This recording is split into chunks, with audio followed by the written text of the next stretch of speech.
This episode is proudly sponsored by Morpheus Publishing, helping people with lived experience turn their stories into powerful published books that inspire, educate, and create change. Visit www.morpheuspublishing.com.au for more information. Louise has been a highly valued member of the Lipoedema Australia team since joining the board in 2012. She currently serves as both financial manager and public officer. Louise holds a commerce degree from the University of Southern Queensland and became an integral part of the Aussie accountants team upon graduating in 2002. Her hard work and dedication to her craft earned her CPA qualifications in 2006, and she is now a co-owner of Aussie Accountants. The attention to detail and commitment to accuracy that Louise possesses are unparalleled, and she is a true quiet achiever. With her accurate and timely financial record keeping, the Lipoedema Australia team can rest assured that the finances are in good hands. Back to the Lipoedema Podcast. We're your hosts, Shell. And Tiana, and today we have a special guest from Lipoedema Australia, their treasurer, Louise Mansfield. Louise, thank you for joining us today. Thanks for having me. It is our pleasure. So, Louise, I love hearing how women come to learn of lipedema. So, what is the story behind your journey into this space? My journey was a very long one to get here. I was diagnosed back in 2009 when nobody knew what lipedema was. There was no support, there was no education. It just gave you the diagnosis and sent you on your way. And you had to work it out for yourself. And that's something that I never wanted any other lipedema person with lipedema, to ever have to deal with again. Like, I didn't want anyone to have to take the journey I took because it was lonely. It was, what do you do with this diagnosis now? Yeah. So I wanted somewhere where people could come to find out what they've just been told, to get the information that they need, rather than to just be sitting in the dark wondering what next. So I feel like the fact that I can't speak for you, Shel, because you were diagnosed at a much later age than I was, but perhaps being diagnosed in 2023 was some kind of benefit because there was more information out there.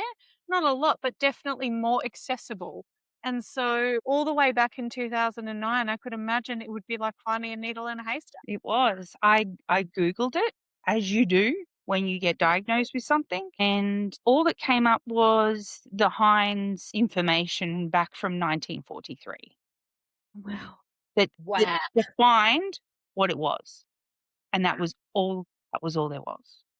There was no support, no what do you do now? Because once you get a diagnosis with something, the first thing you do is to go find out what I need to do for myself now. Totally. How do I make this manageable? How do I make life easier? And there was nothing. So what do you do? Yeah. So you went to your GP. What did you say to your GP that made them come, because we know how hard it is Yes. to get GP to listen. It So was, back in 2009. yeah. Oh. Funnily enough, I started asking questions after I'd been in hospital for tonsillitis. I had my tonsils removed, and the nurse was trying to put the band on my leg, the identification band on my leg. And I was just trying to have her not look down there because you don't want people looking at your legs. So I was trying to distract her away from that. She goes, "Oh, you're really swollen." I'm like, "That's just how it is. I'm not swollen at all. That is just what I look like." Okay. And she said, "That might be fixable, you know."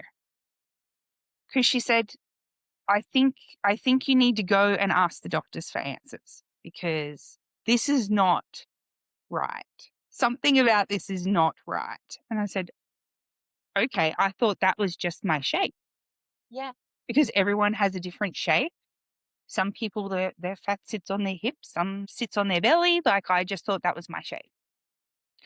So I went to my GP and asked questions, and they didn't know anything. So they sent me to a vascular surgeon. So I went to him and he looked at me and said, lymphedema. And I said, how can you know that? All you did was look. Like you didn't, is there a test, blood test, a scan, or something? So he sent me for a CT scan. And everyone in the CT scan place got interested because they'd never seen this before. Whoa. So piquing their curiosity really helped. I had all these people in there looking, touching, poking, prodding, and they did some research and came back with the diagnosis. Whoa. So I was lucky that I looked so strange, I guess, to the normal person. So yeah, piqued their curiosity. And I ended up getting some answers. So I had a CT scan and it showed how all of the fluid and the fat and whatnot was in the CT scan. And then they went back to a really old textbook and I got photocopies of the old textbook where they found it, what it was. That's fascinating. I think I was really lucky that I just pushed and pushed. I said, you cannot make a diagnosis by just looking at me. You just can't. You didn't even touch me, nothing. So that's when I got my diagnosis. But sadly, he just said, here's your diagnosis. There is no cure. You cannot fix it. Goodbye. So that's when I just started looking anywhere online for any answers of what you do with this. Yeah. So I ended up stumbling along. First, I found the UK Lipoedema group on Facebook. And then I asked in that group, is there anywhere that we can go in Australia? And they directed me to what used to be called the Lipoedema Australia Support Society. And I went on there and I joined their group and I was member number 9. Wow. Me and 8 other ladies just started talking about it. And I got so much good information. I found out that I could go and get manual lymphatic drainage.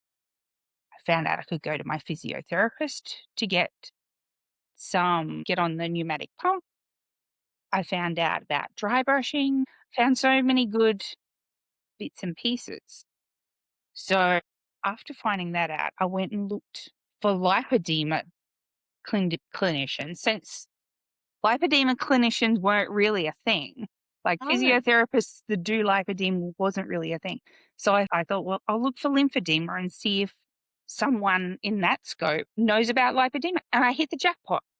Oh, that's really smart. And I found a physiotherapist who knows all about lipedema.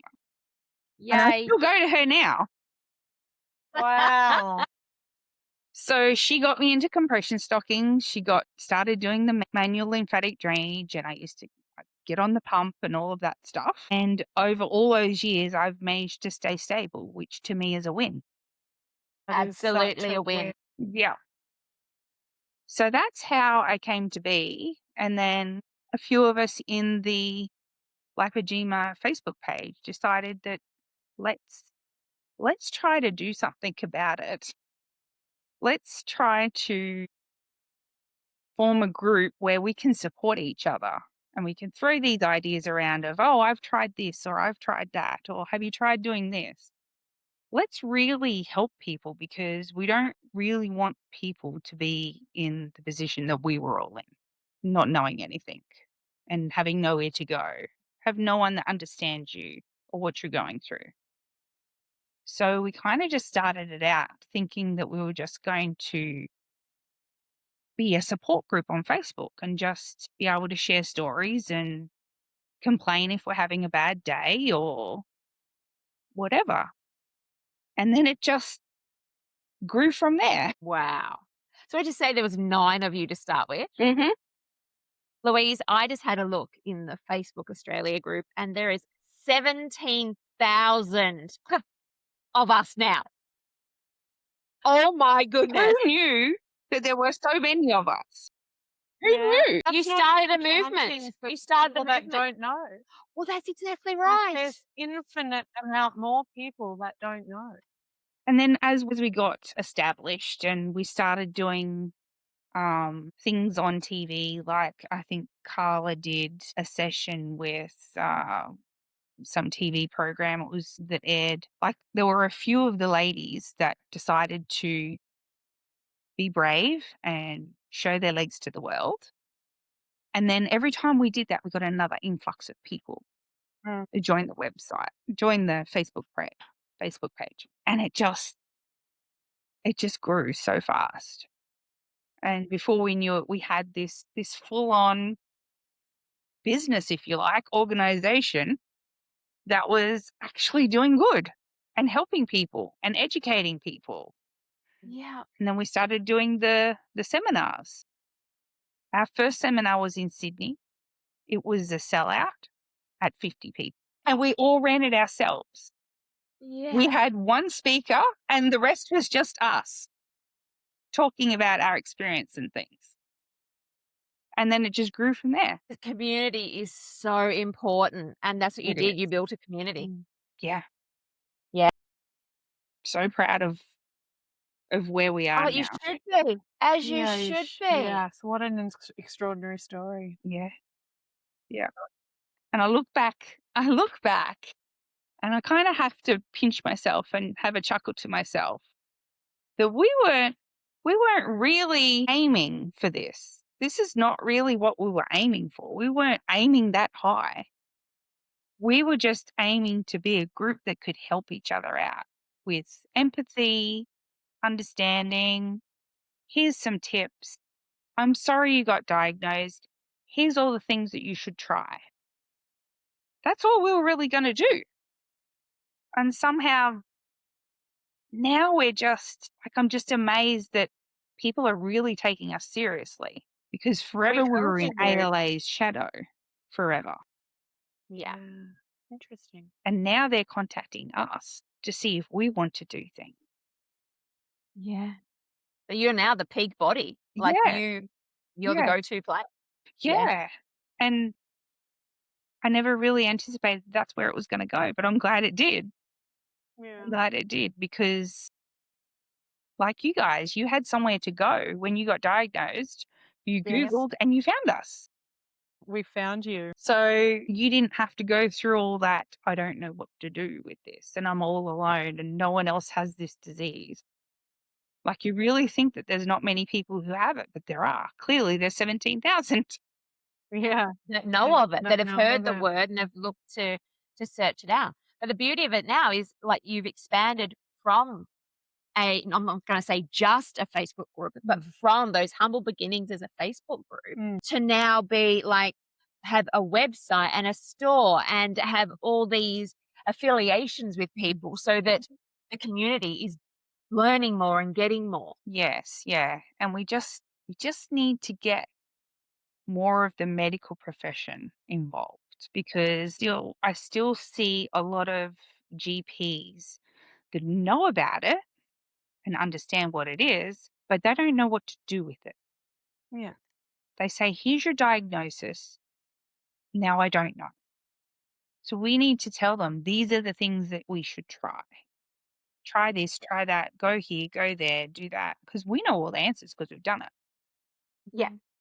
So now we just have to take them that step further to where they can then not only just give a diagnosis, but also be helpful to start them on their journey of even just maintaining where they're at. Yeah. So that's So it's that self-advocacy. So the Lipoedema Australia website has everything that you could need to take to your GP to be able to tell him what's going on, like give him the information that he needs to help you. yes. Yeah. Yeah. Yeah. And I Because mean, otherwise we've got this, he's not educated yet. no. We need to educate him. Yes. And as Yeah. sad as that is, that's what we have to do. And unfortunately, when you have a health issue like lipedema, you tend to not stand up and be heard because you don't want people focusing on you because you don't want them to see this horrible thing that you have. So we tend to hide ourselves away, and we're starting to not do that anymore. Because of that stigma. And I think that's the hardest thing. Like with our condition, you can see it. Yes. Whereas, so there is this, well, like what the GPs do, it's just obesity. Eat less, move more. And I think that's what we've been told for so long. So we actually make that part of us. Like, Mhm. I'm just that. I Yes. need to eat less, move more, cover me up so people don't judge me. Mhm. And that's not how we're going to get this going further and advocate. And we've got to represent the community. And that is hard when we've been covering ourselves up. Yeah, Yeah. it's very Well, for vulnerable. years I wore pants and long skirts because we don't need everyone at the supermarket to be staring at me while I'm trying to do my groceries. But nowadays, how are you going to know about it if I don't show you? So, Same with like compression wear and stuff, sort of like just, I'm not in a season where I'm wearing my compression, but when I was like, I don't care if it's a shorter skirt and you can see it under my shorter pants or something. It's like, ask me about it and I can tell you about it. And then, Yeah, we can have a conversation about it. yeah. Yeah. yeah, teach So everyone. speaking of compression, do you how do you support your lipedema at the moment, Louise? Compression is my big thing. Yeah. Mhm. I wear my compression every single day of my life from the minute I get up to the minute I go to bed. Okay. And without that, I can't halt my progression if I don't wear the compression. Yeah. So I wear that all the time, and it's another expense that we have to fork out, but I would be in a world of pain if I didn't wear my compression every day because my legs swell to more than double the size if I don't wear my compression, and it's just too painful to not. Plus, then I get plantar fasciitis in my feet as well if I don't have my compression on. So, That's so yeah. painful. So I'm a big advocate for compression because it works for me so well. Yeah, So, fair. yeah, I definitely am a fan. We don't always love it, but now if I don't have it on, it's weird. Totally. You're in that habit. I was in that habit as well. There was a period of my life where I was in that habit. I'm not in that habit anymore. And I'm doing okay, not in that habit because I sort of do other things. Yeah. But I understood the benefit of wearing compression for sure, not just in how my legs looked throughout the day, but also the feeling throughout the day as well. And yeah, it just Pain, felt the heaviness, all of that stuff. Yeah. Is there other things that you do apart from your compression to I support your life? go to my physiotherapist every 6 weeks and I get in the pneumatic pump for an hour. And then she does manual lymphatic drainage as well as the pump. Beautiful. And she keeps my measurements recorded with the Sozo machine, which measures the amount of fluid in your legs and whatnot. So she always keeps me in check by measuring all of that. Keep having the Sozo machine popping up in our conversations. Literally, the Sozo machine has been part of my vernacular, I would say, for a week. And I've heard it 5 times now. And I'm looking forward to getting someone on the podcast that can talk about this Sozo machine. Because, yes, it's a new thing for me, but it seems like a powerful tool to determine, as you said, your fluid, Louise. Mm-hmm. You have lipedema and or lymphedema. That's really important It to is. measure. Because you need to keep track of where you're at with your lipedema because you obviously don't want to allow it to get away from you. You want to Yeah. keep it in check. Even if you can't bring it back to where you should be, as long as you don't progress, to me, that's still a win. Totally. Yeah. So she measures me before the pump, after the pump, keeps a check of, make sure my compression's still good, make sure I change my compression every 6 months to make sure that it still does its job, because you can tell on the Sozo machine when you're getting end of the life of your compression, you can tell because your Wow. fluid goes up. And then you get new Wow. compression, all of a sudden, it's back down again. Mm. You Just can not doing see its it job tells a anymore. story. Yeah. It definitely Well, and it tells. would be fascinating to do it before you get your treatment and then after you get your treatment, just to see how effective this hands-on treatment is, because it would absolutely be. Yeah. How Yeah. much it's moved. Yeah. Well, you can tell because you're running to the toilet once you're done.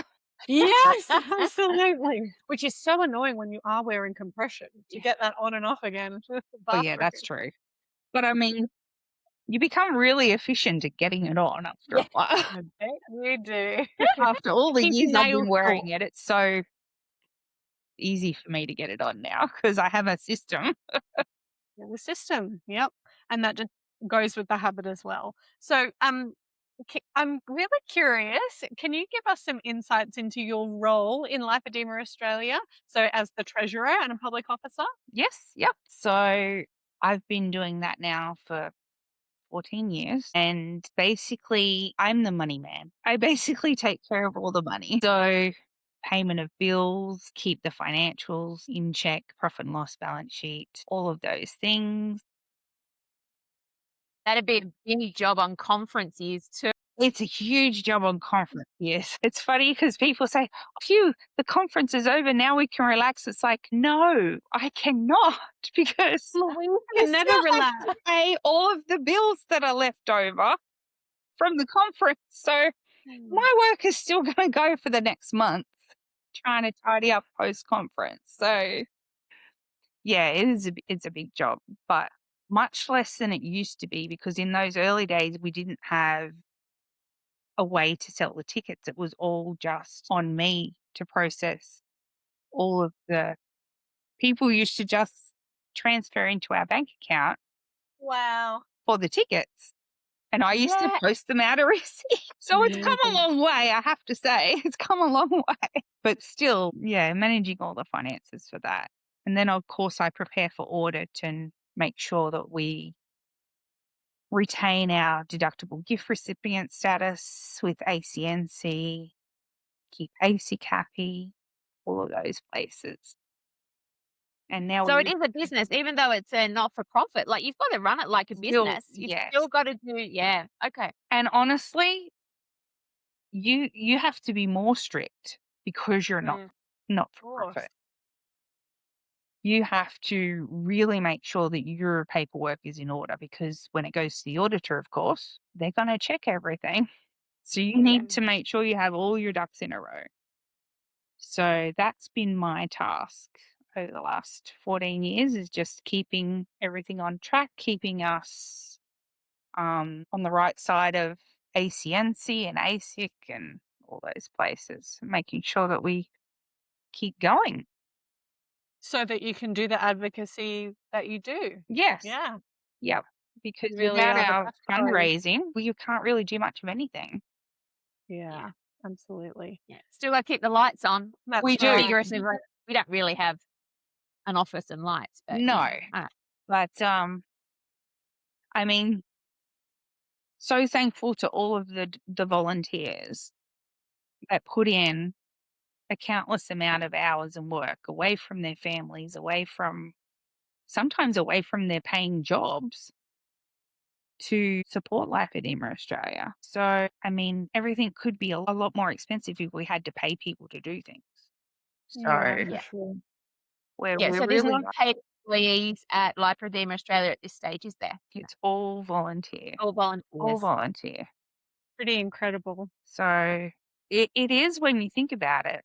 So many people over the years that have come and gone, that have given so much, that has made such a big difference. And especially when you're living with chronic illness as well. Yeah, that's the big thing. Trying to run a conference when you're a bit limited in what you can physically do is a bit of a struggle because there's a lot of walking involved when you're running a conference. And by the end of it, I know we're all just had it. We're Yeah. all just so tired, so sore, so over it.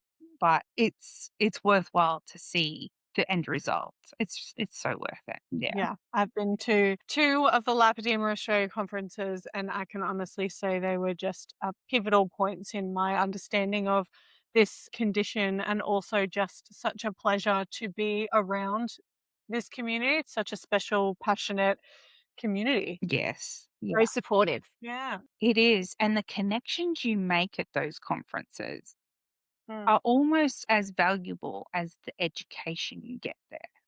Yeah. Because Absolutely. to me, there was nothing like looking across the room and seeing my legs on someone else. Yeah. It's just like, it's not just me.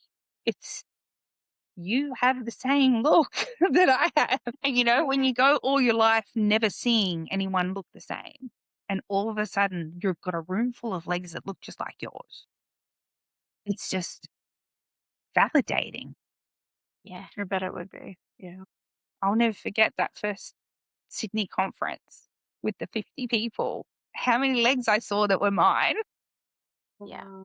And, you know, you can go up to people and say, you know, they're my legs, and it's okay. It's okay. Okay. And They'd be feeling the same. you can have a Yeah. conversation to say, oh, what do you do? Like, do you do something that I don't know about that I could try? Because it's all Yeah. trial and error. Absolutely. And what works for one person doesn't work for the next. And that's what makes it So you got to so try all the hard. different. Yeah. That's what makes Yeah. it so hard living with There's no condition, is that there's no recipe. It's different for every person is different. And what works for you might not work for me, and vice versa. So you've really just got to try everything, find what works for you, and then do it well. Yeah. Do it consistently. Yes. Yeah. Consistency is key. Yes, we say it often here at the podcast. Yeah, which is so annoying. Poor Cheryl. I'm like so routine oriented. Like I do things to death, like the same thing every day. I'm really boring and I'm a real like stick in the mud when it comes to stuff. And she'll like pick stuff up, does it really consistently, and then picks up something else, does it really consistently. So the benefit And then drops it all. well, the benefit is that there's like this freedom and spontaneity, whereas I feel sort of stuck in my cycle. Like I can see there's benefits and curses with both of our approaches that are just so opposing, Shell and I. But enough about us. June is Lipoedema Awareness Month, so I'm really keen to understand what Lipoedema Australia have planned to raise awareness. Yes. We generally, every year, the last couple of years, we've been successful with this. We go and approach all of the big city buildings or bridges or what have you, and we get them to light them up in purple or pink, depending So on what they pretty. have, but usually purple. Purple and pink are in our logo, so they can light up the Story Bridge or some other landmarks. So, yeah, landmarks all over Australia will be lit up in For the honour whole of. month of June? Sorry? For the whole month of June? We usually have, like, we'll get a week on somewhere in Brisbane, or we'll get a week somewhere in Hobart, or, yeah. So you'll see them lighting up at different spots at different times during the month of June. But that'll all be on your website, like Yes. on the Lipoedema Australia website, so you know if one's in your area. And I also saw in the Facebook group they were calling for people who had something that lit up in their area Oh, that's that, cool. that Lipoedema Australia could approach. So I think there's like 108 already confirmed. It's So amazing. it's going to be massive. And I think some of them are like throughout the month. Some are on Awareness Day, which is the 11th. Mhm. Legs 11. Legs 11. You won't So forget yeah, it. World Lipoedema Awareness Day is the 11th. So a lot of things will be up on the 11th. Yes. Yeah. So, yeah, the last couple of years, this has only been going for the last few years, where someone just decided, let's try this. And again, it just took off. And Awesome. there's been a couple of years where people have gone out to see the landmark and taken a photo of themselves in front of it and posted it on a Facebook group. That's Oh, lovely. everyone, get behind that. Yes. Go get a selfie with one of the Go see if landmarks. the landmark's in your area and go take a selfie. And if you're really brave, put your legs in it. Even better. That is better. Oh, challenge accepted. Love yeah. that. Yeah, we should go on a I'm sure landmark. there's some in Queensland. I'm not sure exactly where they are, but they're on the website there. Anyone who's in Awesome. the area, go put your legs out for Lipoedema. Love that, Louise. And so there's also like I saw on the website that different areas have luncheons. So that will be Yes. continuing for June. Yeah.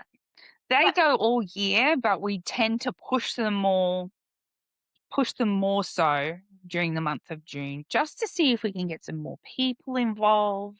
get a bigger sense of community in those areas. So they're all listed on the website as well, where the lunches would be. So yeah, you can Yeah. they're also posted on the Facebook group too. We tend to post what's happening on those Facebook groups too. And they're again run by volunteers that are not necessarily even on the board. We've just got people with lipedema coming to the board saying, hey, can I run a lunch? Yes, please. Go for it. Please do. Like we need more people to just band together to support each other, because it's a very lonely thing to have, because none of your family really get it.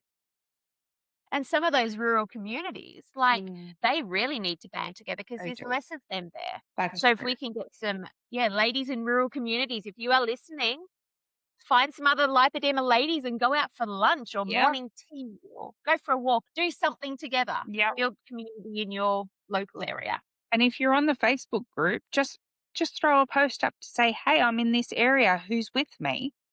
Yeah.